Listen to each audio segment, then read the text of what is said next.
In today's video, I'm going to teach you how to add a calendar date picker in Google Sheets.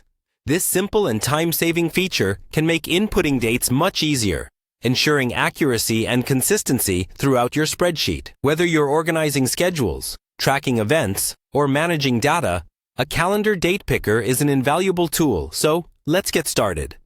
First, you'll want to open up Google Sheets by navigating to your Google Drive and selecting the appropriate spreadsheet.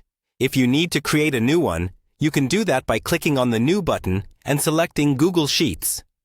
This will open a fresh document where you can follow along with the rest of the steps. Once your Google Sheet is open, decide on the range of cells where you'd like to insert the date picker.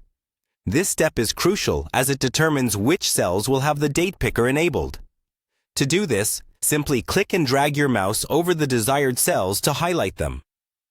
If the range is large or not contiguous, you can hold down the Control key on your keyboard and click individual cells to add them to your selection. Next, direct your attention to the top menu bar and click on Data. This will bring up a drop-down menu with various options related to how your data is processed and presented. From the drop-down, select Data Validation. Once clicked, a window will open on the right side of your screen, giving you several options to configure how the data in your selected range should be validated. Now, click on Add Rule. This step is pivotal as it allows you to define the rules governing your date picker. Under the Apply to Range section, you'll see the range of cells you selected earlier. If you change your mind or need to adjust this, simply click on it to redefine your area. In the Criteria section, you'll want to select Is Valid Date.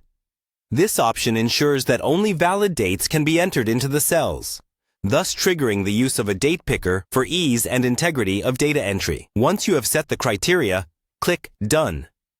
This saves your validation rules and implements the date picker functionality in the selected cells. Now, for the moment of truth, double-click any of the cells in your specified range. You should see a small calendar pop up, allowing you to easily select a date without manually keying it in. This not only cuts down on errors, but also saves time, enhancing your productivity. And there you have it, a fully functional calendar date picker in your Google spreadsheet. With just a few easy steps, you've added a feature that makes your spreadsheets more interactive and user-friendly. Try it out and see how it can simplify your workflows. Thanks for watching, and don't forget to subscribe for more helpful tips and tricks.